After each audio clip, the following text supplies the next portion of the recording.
Toni Morrison. Thank you. Thank you.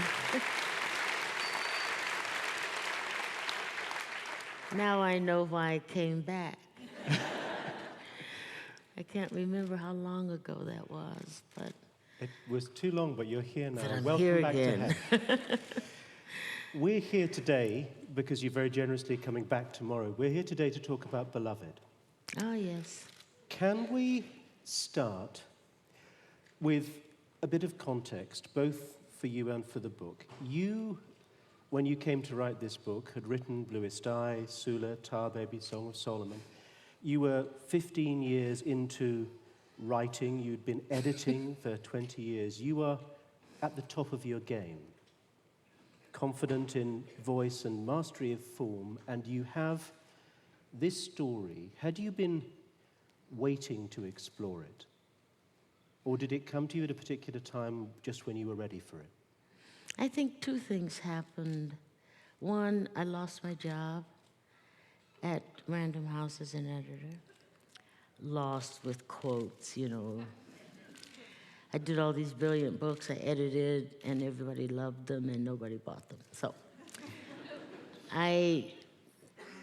before I went and got another job, there was this moment when I was unemployed. And I was sitting out front on my pier, and I felt very nervous and sort of jittery, and it was a strange feeling I hadn't had ever. And I couldn't figure out what it was until I thought carefully, what is this thing I'm feeling? And the thing I learned was happiness. I felt content and even successful in certain areas, but not just sheer happiness. So that was a new state for me. I go back in the house, and I remember a book I did while it was at Random House called The Black Book. And it was a sort of whole earth catalog type book of the history of Africans and African Americans, especially in the United States. Newspaper clippings, photographs, advertisements, all sorts of stuff. Good stuff, terrible stuff, things that made you feel good, things that made you feel bad, and so on. But one of those things was a newspaper article about a woman named Margaret Garner, who had killed her baby, tried to kill her other two children, and was put on trial. The question was, the journalist's question was why she was so calm. She wasn't crazy, she wasn't nuts, she wasn't, on a tear. There was no vengeance involved. So he was very surprised at the tranquility. The second thing was they didn't know what to do with her. The abolitionists who were fighting to get rid of slavery furiously wanted her tried for murder. And the slaveholders wanted her tried for theft. The theft of the infant, the theft of herself, and so on. But murder, they couldn't take because that would mean that she was responsible for her child. Which, if she's an animal, like a sheep or a cow, if she has a cowlet, a calf, she's not responsible morally for its life. So that was a major, major question in this little article, and I didn't read much else because I didn't want to know anymore. It was just a setup of the question. So I invented a couple, a situation in which a woman does that, a slave woman, and why. But the problem became instantly because I couldn't make up my mind either.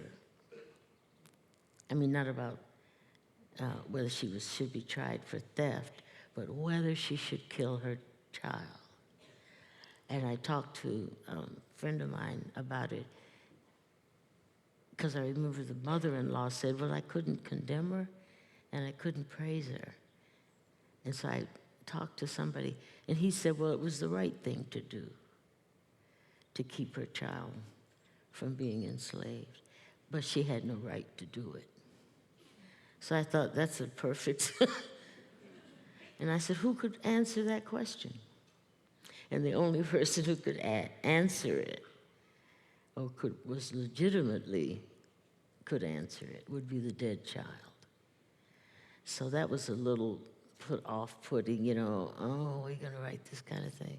But I happened to be looking out the window. Sorry, but it sounds so stupid, but I saw this woman. I live right by a river called the Hudson River, and my house is about 30 feet from the shore.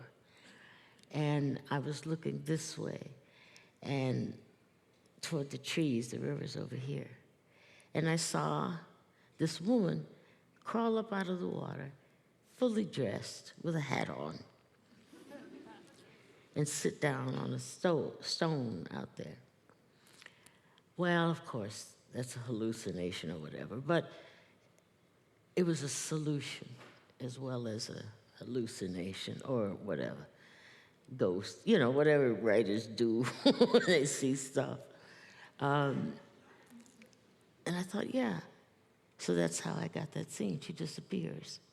But I wanted to make it so she could be the return of the dead daughter. Setha thinks she is. Everybody thinks she is. But she could also be a person that had been held in slavery since she was an infant, and the master dies, and she finds her way. But having been on the ship, among others who were dying, and seeing her own mother leap into the sea, rather than, you know, to be abandoned that way. So her relationship with Setha would be real, whether she was the dead daughter or the living, abandoned slave. That was pretty long, but I did. How did you find the language? Well, always difficult.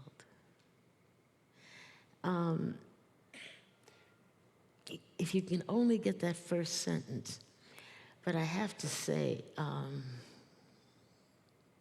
what was in my mind was the end of the book, because I sort of know the beginnings. I know how to get a reader into it. But the real point of Beloved was memory. You know, like generations after major terror like that, they don't talk about it. It's like coming home from a war. You can't get veterans to talk. Holocaust survivors, the first generation, never spoke of it. And took, you know, several generations down. Same thing with enslaved people in the United States. You know, my great-great-grandfather never spoke about it. Didn't want to talk about it, you know, until you get children and grandchildren and so on. So there was this memory thing that was the most important thing for me in writing the book. And recently I got a first edition copy of Beloved from Penn, P-E-N, and they were asking authors, sent a lot of first edition books over years. They have been doing this to authors to write in them, make notes.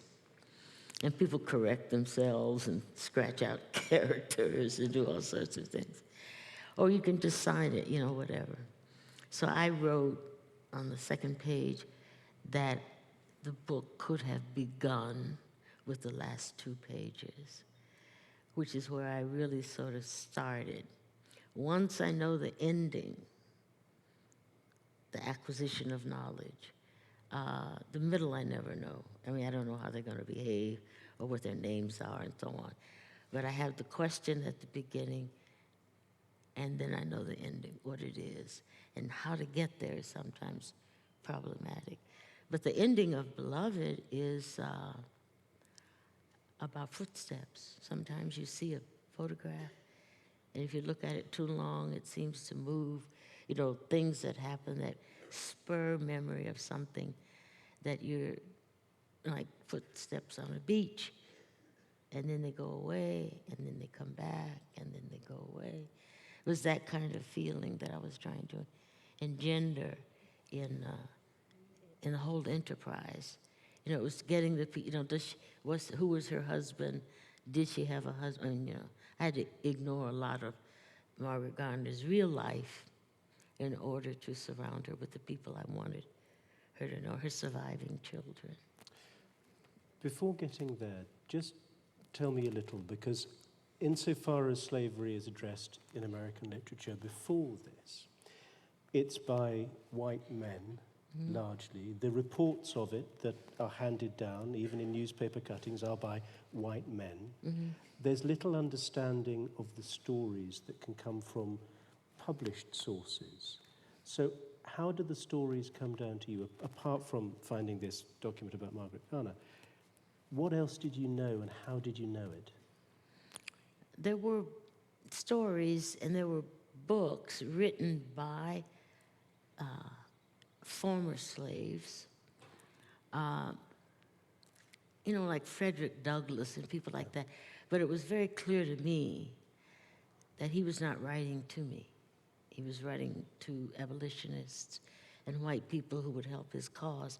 So he wasn't going to disturb those people, because he was pleading, you know, this is a horrible life, and I did this is bad, but, and the wicked slave owner was over there. So there was an absence of relationship in that book, and in many of, even in the Renaissance, you know, they were always sort of, they knew that the readership was not black.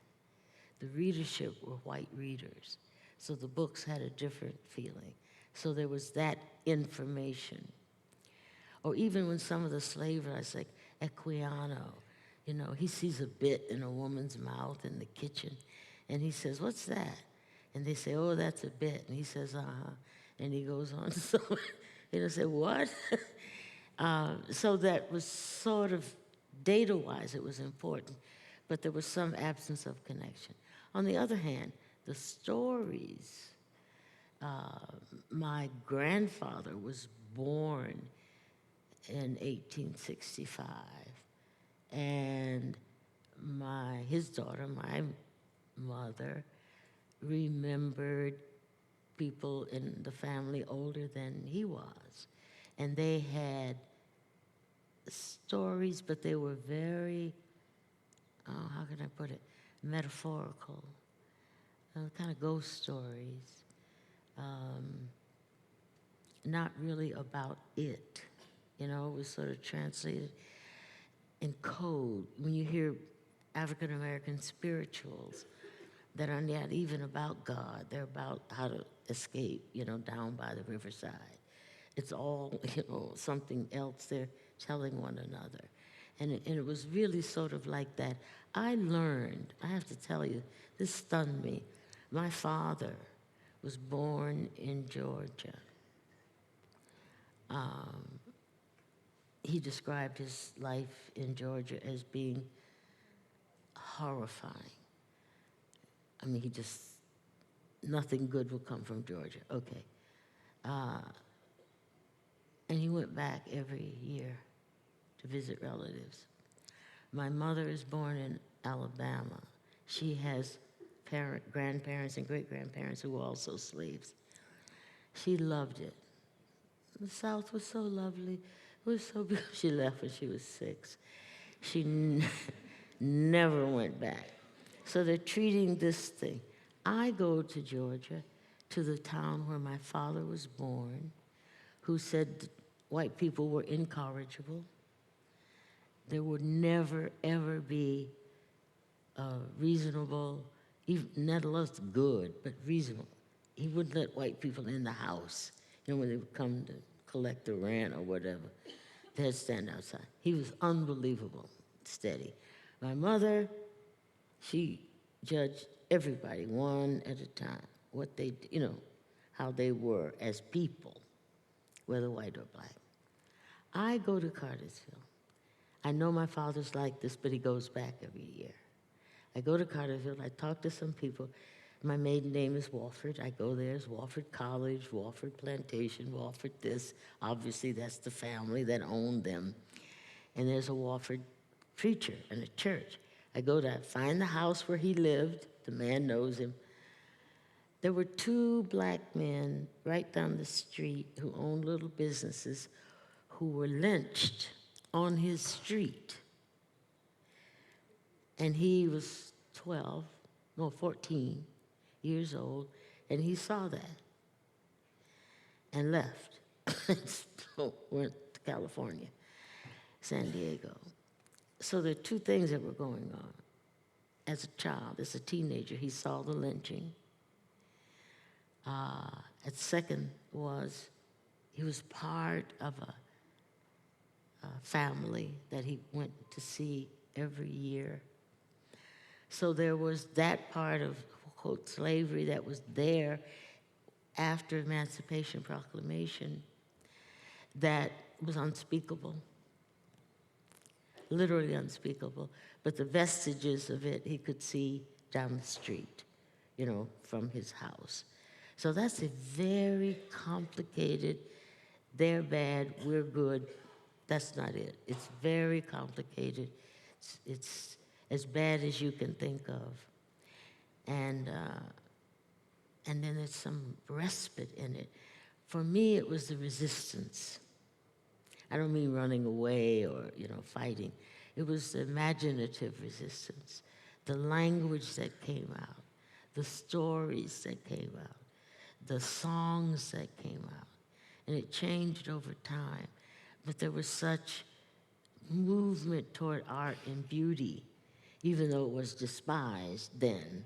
It nevertheless kept whole communities together. So. You mentioned the bit there, which is a shocking image which is not immediately recognized, and you had to Find it. And you had to make it. Mm-hmm. What is that symbol, along with lots of other things that are incredibly arresting images that arrive in the book? The milking of Seth. Yeah. There are things that feel so profoundly shocking that rendering a language that lets them work must be incredibly difficult. Yeah, that was. You take the research. I couldn't find a picture of a bit, except in Brazil. They had lots of pictures in museums, and there were different kinds. What was interesting to me was that you couldn't buy them at the store. You had to make them.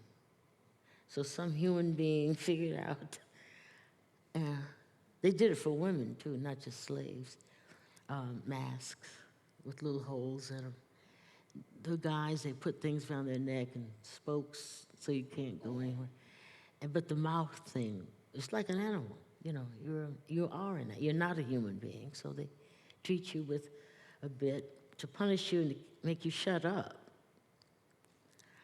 and inability to move. So when I saw some of those, I was able to see sketches of them. And there are none I found in the United States, but I did find them in countries that had huge slave populations, like Brazil and other places in South America. But that symbol, which is handmade, personally made, you have to go to the ironmonger or someplace, shape it, think about it.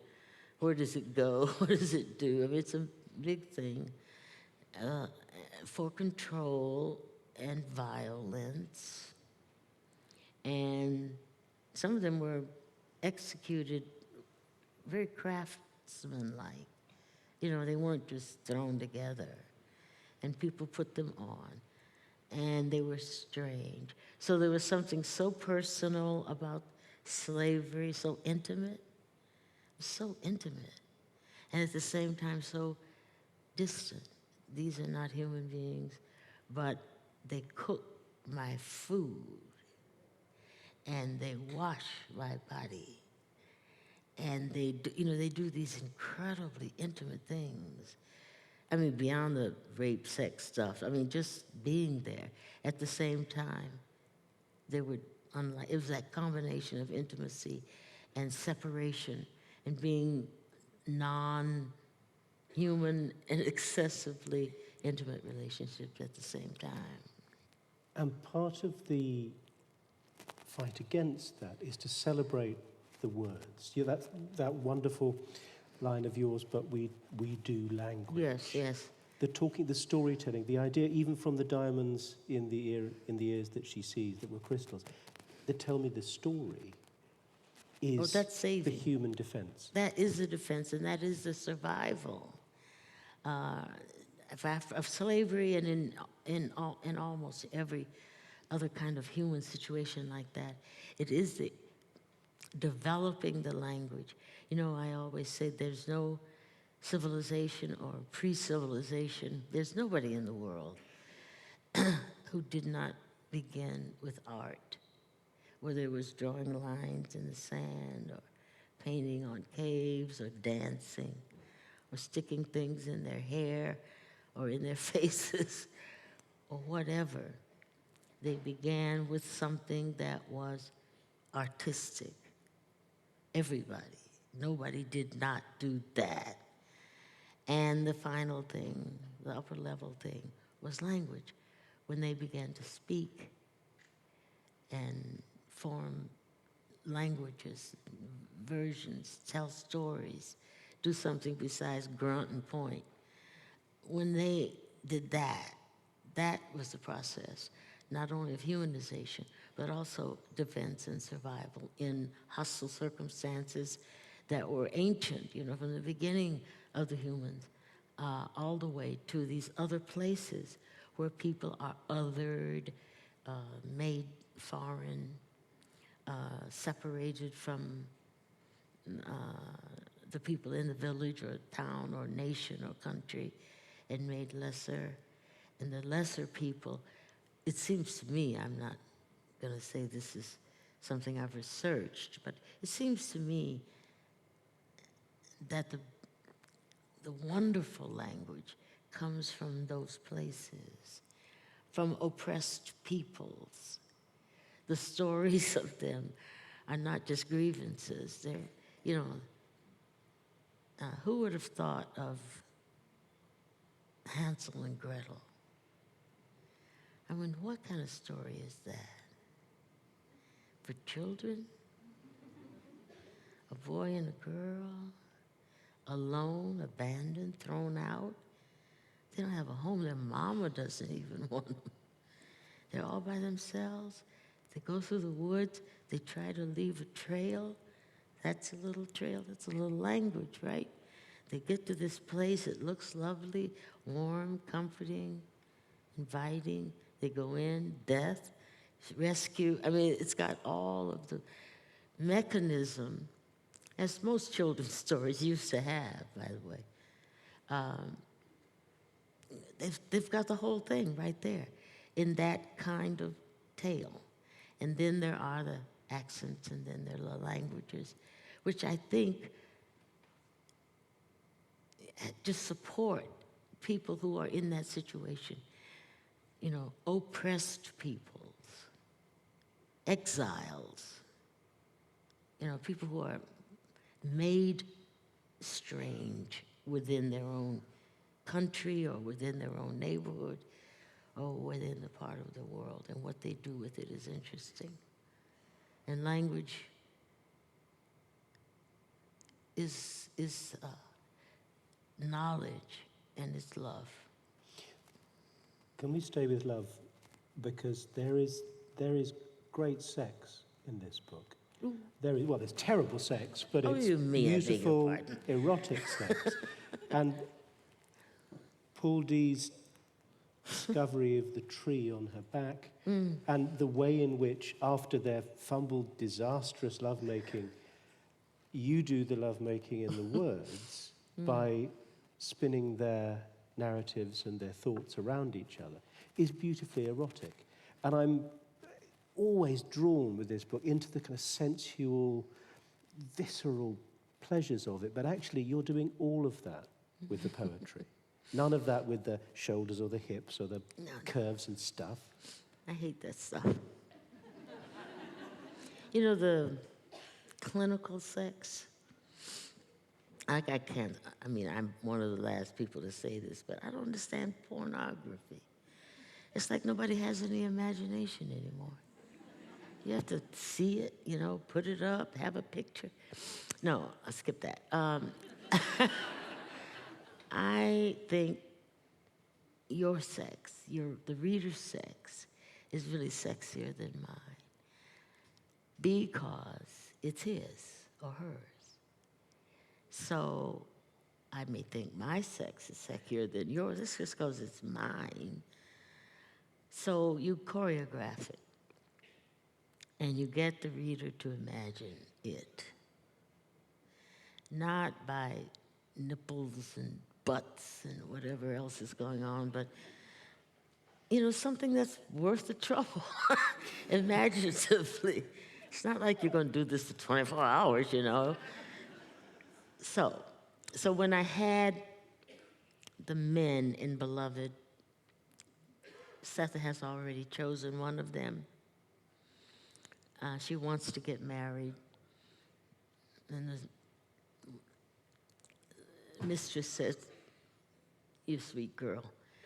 We don't marry you kids." But anyway, so she tries to have a little ceremony. So she wants the rites of a wedding. So they go off in a field, and the other guys sit there, and they don't watch because they can't see anything. But they know where they are, over in the field of corn. So what do I have to work with? First of all, I take the point of view of the men watching. And all they can see is the corn waving in a certain spot. And then I could move over to the corn and talk about it, the tassel. You know that sound when you take the husk off? And then the sound when you take the other husk off. And those juicy seeds underneath. And how if you punch them, the juice just goes. So you can go on and on with the vegetable. And how it feels to, you know, strip it and use it. Or as I did, I think it was in Sula, where I had a sex scene of Sula and him. What was his name? Can't remember. Anyway, the guy. And she's thinking of him in terms of ivory, to dig down deep beneath the soil. There's gold, then there's ivory. I mean, she's going somewhere. It's an adventure. So most of them are like that. I don't think any of them are not. Because it's hard for me to get interested in a sexual encounter of any sort that is just physical, you know, clinical, and her leg and his and and he holds it. It's really almost makes you want to go to sleep. I mean, a little if you're, 4 or 5 years old, it might be interesting, but otherwise, not so. Tell me how you approach writing about slavery at all, because you described in that wonderful Nobel acceptance speech the idea of reaching for the ineffable. You can't nail it. And even reaching for it seems not presumptuous, but maybe it can seem ambitious. Yeah, or a little arrogant, like I think I was saying that language arcs toward meaning. It moves, it tries to find it, always searching for meaning. But it can never nail it down. There's no final last word on.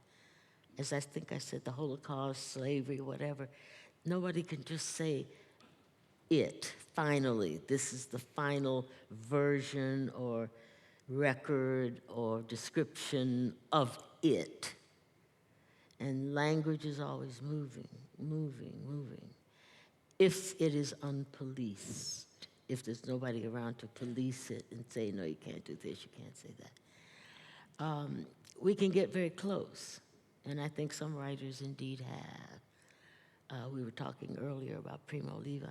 You get very, very close to it. That's its job.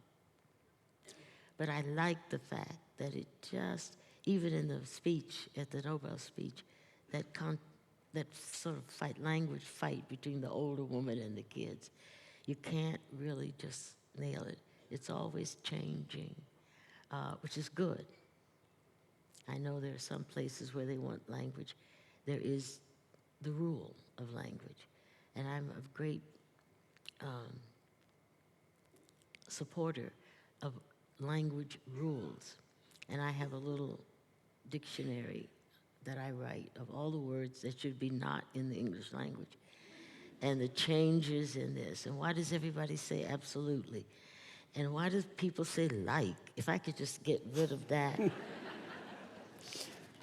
I just cannot. And I was like, what do you mean you were like? You know, there are like 60 or 200 verbs and you've gotten rid of when you just substitute like. Well, anyway, I'm told it's endemic, so shut up. So, nevertheless, I like those rules, but I also like breaking them in interesting and powerful ways, which is for me what language and poetry, you know, and lyrics and good novels do. I like law the and breaking. the transgression. That's right. How then, in the 25 years since this book has been out there, and it did change the narrative, it opened up the possibility of other people writing after you. That's true. And yeah. America has changed extraordinarily. How differently do you notice this book is read and responded to from when it first came out? Because now, it's attained this cult status. It's a classic. It's a book that will be read I think so. forever after. Yeah. But it's read differently now that you have Obama in the White House. Yes. It's read differently now that the world is closer, that the idea of slavery is still absolutely forefronted. That's true. You think Beloved sort of was a precursor of that? Chronologically, I suppose, Alex Haley and Alice Walker may have slightly predated it, but that's not the same thing. Yeah.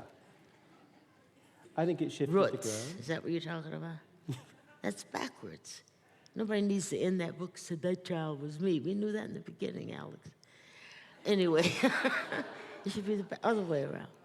Question from Mr. Haley in the fourth. Oh, sorry. It's just us. These are interesting questions, though.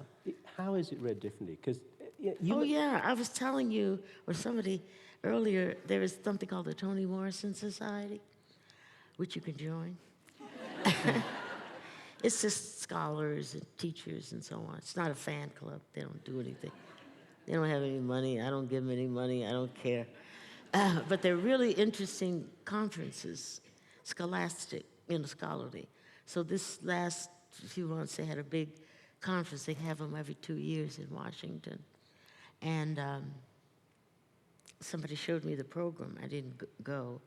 And one of the papers delivered was Toni Morrison and erotic something, men and women and eroticism. And one other one was Toni Morrison's children's books. And then I find that there is a book called Toni Morrison and the Bible.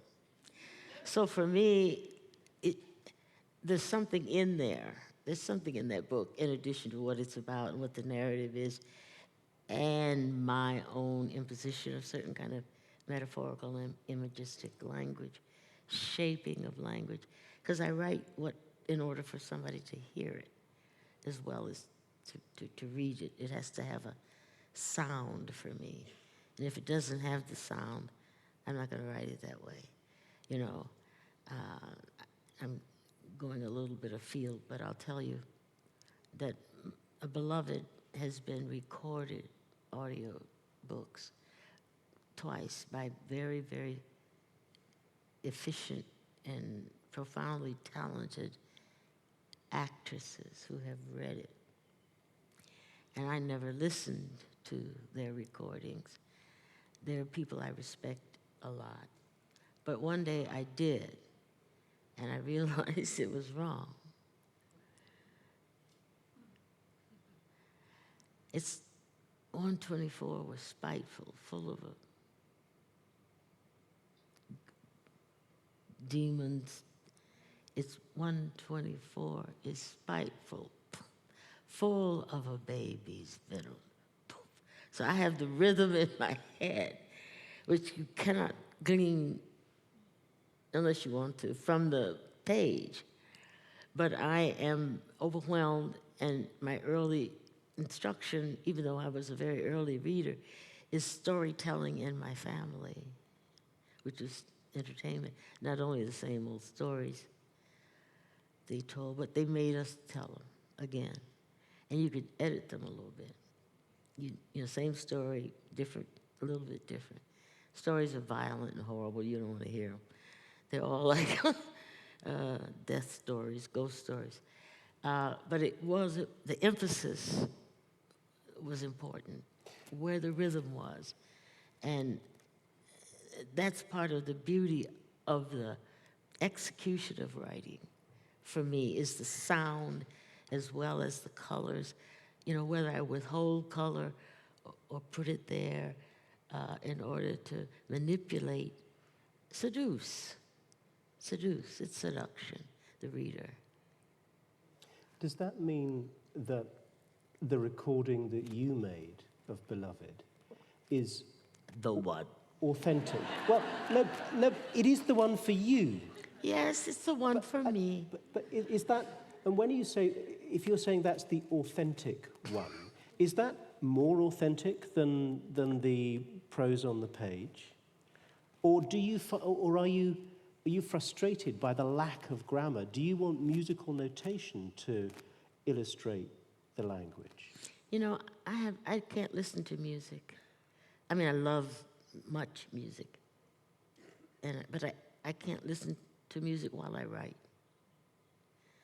I listen to music, that's all I do.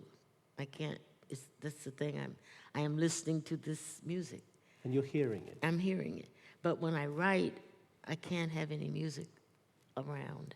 But would you be easier writing it on staves with notes and markings to show the diminuendo and the crescendo? Because you said that's the rhythm. It is. Well, they should get it. No. They should get it from the commas. They should get it from the commas. Okay. And the periods. And the verbs. I know it may sound a little strange to begin a book like that. I'm trying to improve. I did it with Paradise. That was good. They shot the white girl first, boom, and took their time with the rest. You got to hear it that way, no matter how it's written. They shot the white girl first, period, and took their time with the rest. Now, what are you going to do, put those together? No, you got to hear that like that. Well, you don't have to. Would it would it be fair to suggest that in a broader American cultural context, you feel more kinship with Keith Jarrett and Miles Davis than you do with Faulkner and Fitzgerald? Well, Keith Jarrett is my personal true love. But Faulkner was very important to me because he loosened it up and complicated it. And also because his African-American people, I mean, when he took them out to town, they were friends. Inside, they were like, you know, the routine thing. But he had a whole different thing about him than every other writer I know about except Melville. But Miles, Keith, I mean, that's something that's so intimate and so relatable to me. And listening to that is almost like reading. I mean, it's the same sort of deep, profound sort of pleasure that one gets from either writing or reading something really terrific. But I don't mix the two. The fact that I want my language to sound and have a rhythm and have a color and have all these things without, you know, being decorative, you know, like quiche. I don't want it to be flowery. Freedom without Yes, floweriness. yeah.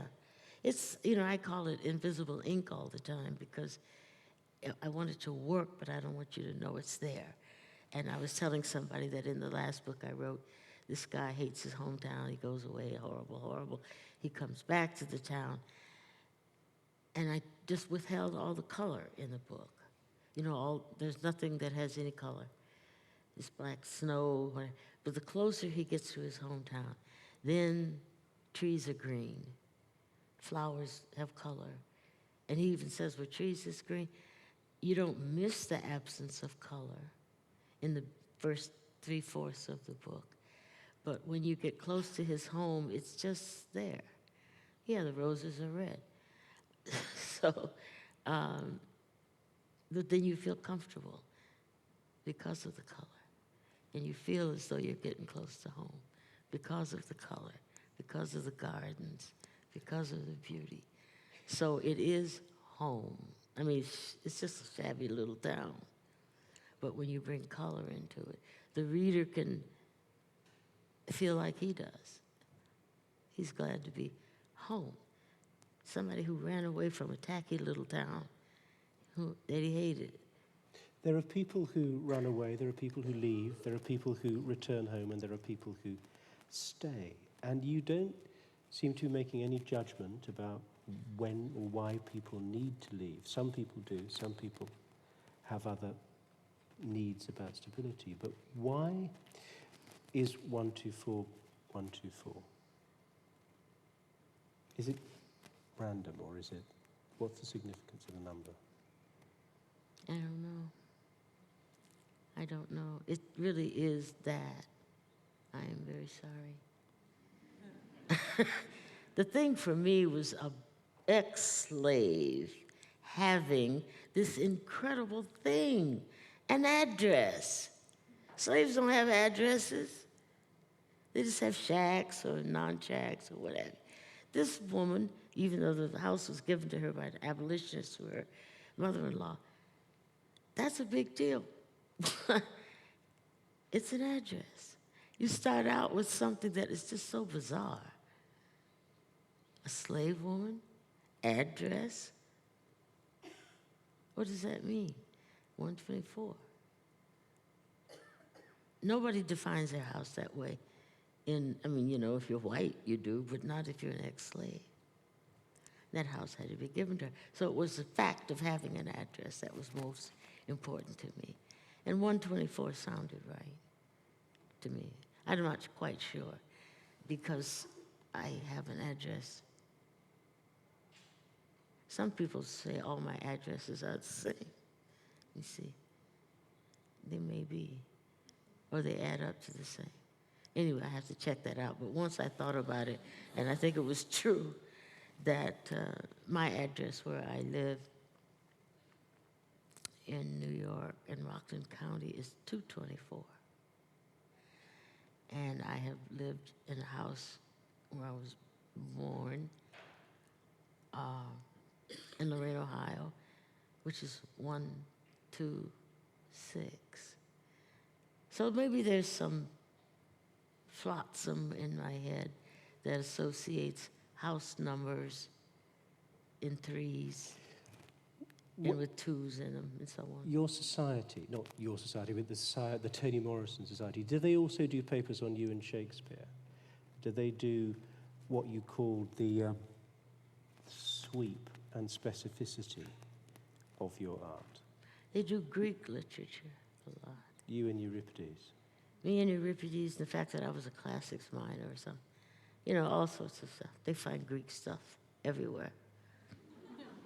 Homer, come on. Ulysses, home. I mean, you know, there are like 9 stories in the world. And, you know, you pick one, and they've all been written by the Greeks. Yeah, you're hanging in good company there. Right? They all did that. But I think there is something about Shakespeare. Oh, no, you know, it's about the Desdemona thing. That's what it is. The play that I wrote. I wrote a play called Desdemona. We're talking about it tomorrow. You're going to talk about it? Okay. If you were teaching your students, beloved, which I assume you don't, what would you encourage them to examine? The real story of her, of Margaret Garner. The history, the factual history. I think they should have that. Whether I chose not to examine it very carefully because I wanted the imaginative space, but I would encourage students to find out who she really was.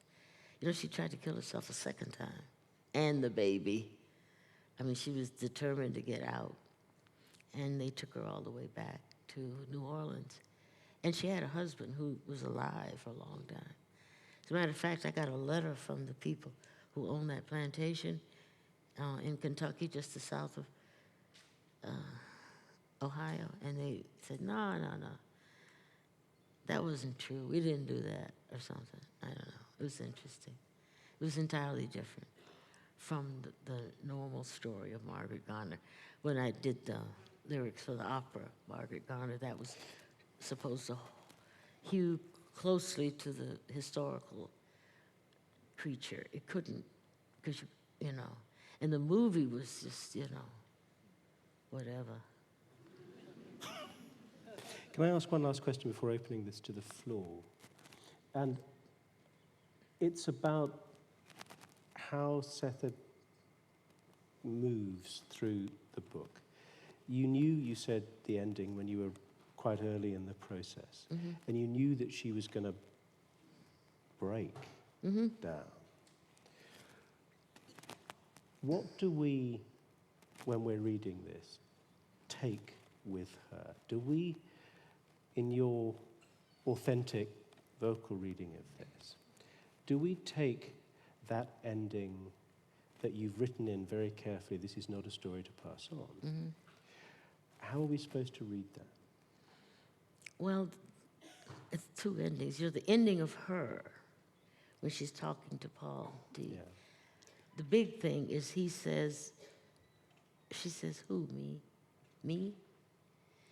It's the first time she thought of herself as an independent person. You know, women are understood to be mothers or sex partners or all sorts of things that have nothing. They subvert their, it's not even ego, their selves. They erase their selves in order to be these other things. Mothers, and this is serious motherhood, right? It's so serious, you're just saying she's not going there, and I can't control this, so she's off, and we're going to a better place. That was her idea. She's going to take them all to heaven, you know, the permanent place. But she's functioning as a mother, or she's functioning as a laborer, or she's, you know, and I had in my mind that all the women would be doing that. Mercy, love, all of that. They all are doing something else. They're not thinking about themselves as complicated, single, individualistic human beings. So when she says, he says, we got more, you know, story than anybody. She says she was my best thing. The daughter was my best thing. And he says, no, you were your best thing. And she says, me? Like she never heard the word before. So that's one ending. And the other is what I said. This, well, I guess it's a little double entendre. This is not a story to pass on, to tell other people. And this is not a story to avoid, to pass on. Both of those things, you know, pick. And then the rest of it is about memory, suggesting that it comes and it goes, it comes and it goes. but like language, you can't just nail it Nail it. down. No. Thank you.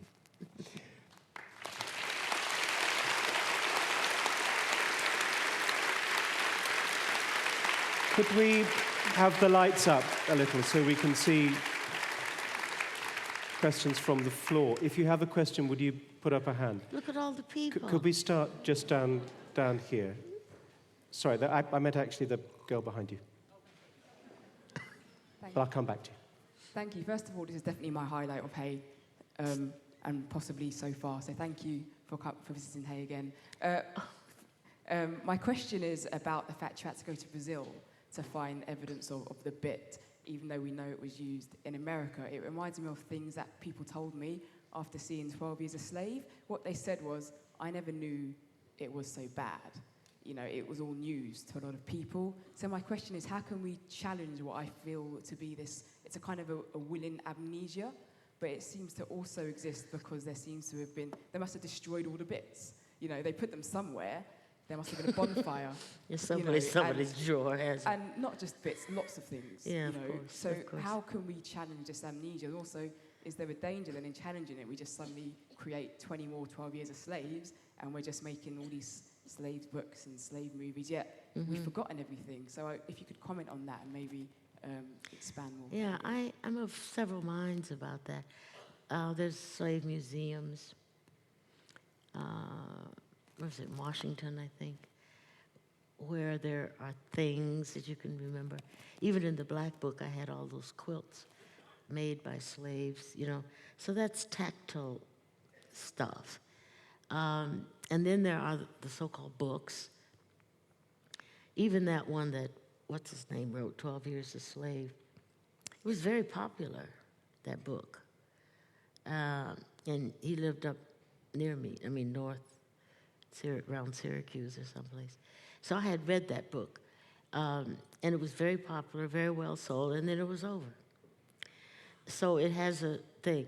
I regard slavery as obviously despicable, and it's also living and moving. But you have to remember the most important thing about it is that it's about money. It's all about money. When you learn that there were, say, 3 million slaves or 2.5 million slaves in Jamaica, it's a little island. They were picking cane. Who needs 3 million people there? Well, they died so fast. They came over at 12 and 13, and they were dead in 2 or 3 years, being bitten, starved to death, overworked in the heat, blah, blah, blah. And they had to get more in there. This is labor. This is wealth. North America became into the Industrial Revolution in something like a few decades, where Europe already was. They got there. It's a agrarian place in the beginning. They didn't start out with the locomotive, but they got there because they had labor to do the cotton, to do the cane, to do, all of it. And then they transferred that. So, wars, enslavement, all that's money. And you have to think about it that way, in addition to the personal harm that whole peoples have suffered. But it's not, it's not static. Once you get all the garbage out and taking pictures of people hanging from trees and bragging and so on, once the garbage is out, then there's this movable stuff, the way people react and why. Nobody's born that way. Nobody comes out of the womb saying, I hate black people. It doesn't happen. It has to be taught, trained, etc. Why? Why does it have to be taught? Why do you have to do that? Well, in the old days, it was because it was about oppression and it was about the acquisition of money. But I think of it always as almost like the sea. It's always moving a little bit. It's still slavery, but it's not static. It's not one guy's book or one story, or, you know, I had it worse than you know. It's moving. And it may never sort of arrive anywhere, but you have to sort of swim in it for a bit. You know, they say in the United States always, we need to have a conversation about race. We really need to have a national conversation about race. And I would say, well, this is it. This is the conversation. And it's not so hot. I mean, you know, it's up and it's arriving, but it's like a chameleon. It goes on. You can never close the door on that and other kinds of, you know, catastrophes in the human race. Gentleman here. Thank you. I studied a couple of your books as a student, and I suppose the practicalities of the course meant that contemporary fiction writers like yourself followed directly on from people such as Equiano, Douglas, Northup, these sort of people who wrote almost mythical memoirs. And I was just wondering, in light of your comments, do you see yourself as a sort of direct descendant of these type of writers, or do you occupy a slightly different space? I think I occupy an entirely different space because I don't, how can I say this? I hinted at it earlier about the readership. The important thing for me is to not have the gaze, the white gaze is absent from my books. It's present in the books you mentioned. When I said earlier, he's not talking to me. If Ralph Ellison calls his book The Invisible Man, my question is, invisible to whom? And it's a wonderful book, but all I'm talking about is the address. To whom are you speaking? You know, Tolstoy didn't have to answer that question. He could just write for Russians and get translated. But people say to me, not what you've asked, but earlier forms of that question. When, this is the most obvious, when are you going to write for white people? For, or about. And I'm saying, I do write for white people, or any people. I don't care who they are. But I know what the question is. Since your books are in this category, you expect, and it's taught that way, many instances, you know, African-American literature. I mean, it's very confusing. I remember the time when people wanted African-American texts to have their separate sections in the bookstores. Not alphabetized with books, but just this section and that section and so on. It's convenient. But the question is, I resisted, not successfully in the beginning, but I really wanted to move away from, at that time when I wrote The Bluest Eye, I was trying to escape Screw Whitey books. That's all they were talking about in the 60s and 70s. Fist raised and so, Black is Beautiful, Oh My Beautiful Black Queen. And I was saying, wait a minute, before we get there, let me tell you what it was like before. Anyway, I do have a kind of impulse that's based on a sort of natural racial narrative or conversation or feeling, but it's usually counter to what is going on. The questions for me are really quite different. I hope that helps in some way. We've got time for 2 more questions. Is there anybody further up who'd like to ask a question? Oh. Yeah, just on the rake there.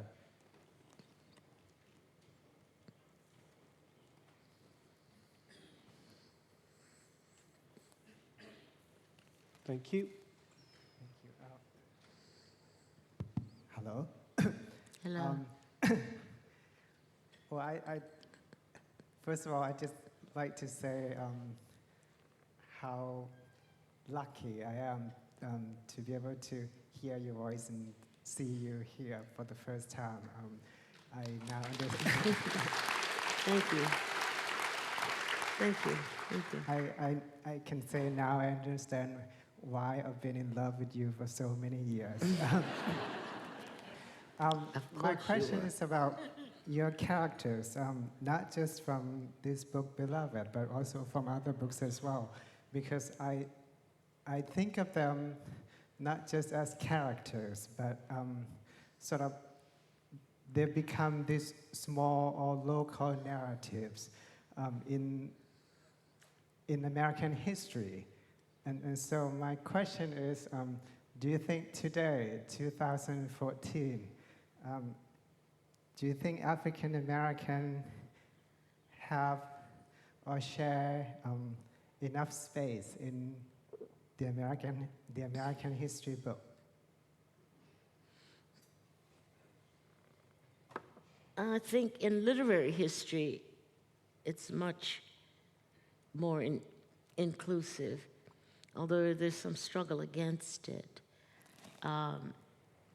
In the history, is being written, I think, in different ways and probably with more penetration than it used to be.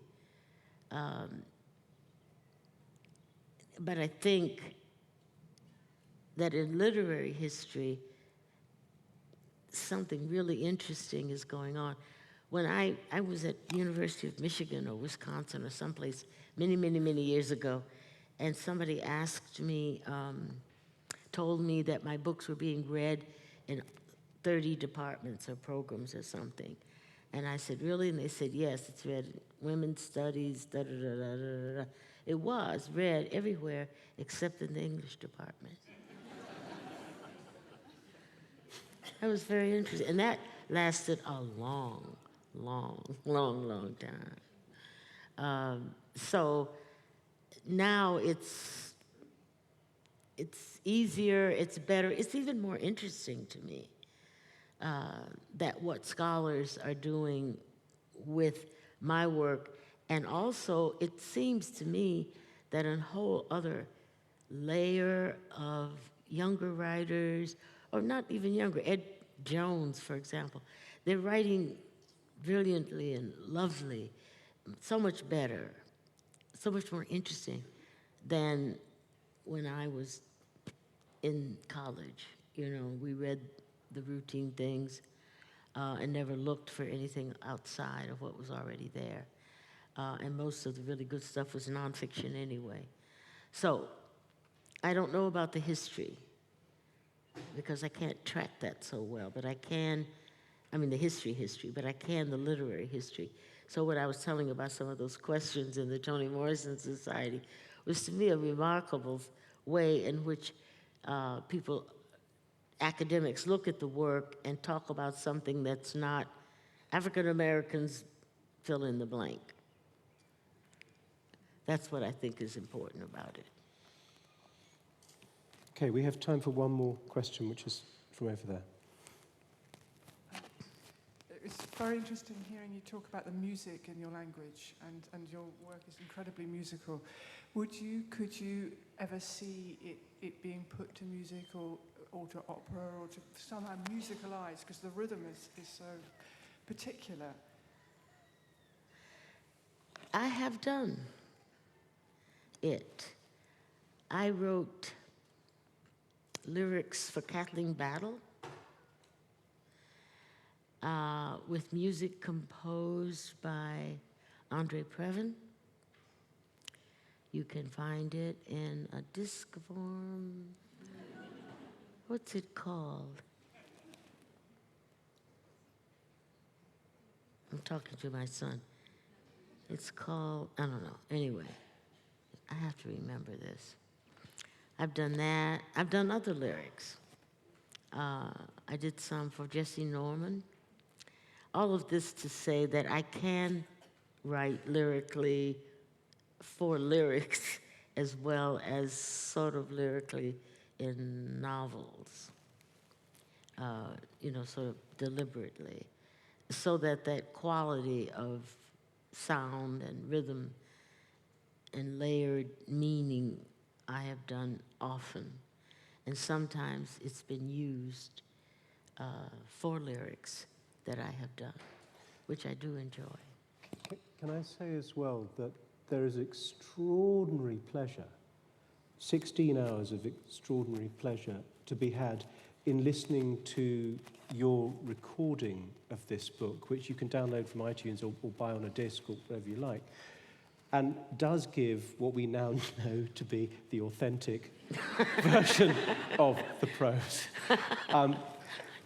Before thanking you and thanking Professor Morrison, can I just say there is a collection at the end of this event for Birmingham Children's Hospital who look after kids from this area who get sick, and they would spend your money well. Toni Morrison, thank you very much indeed. Thank you. This has been great. Yeah. Thank you.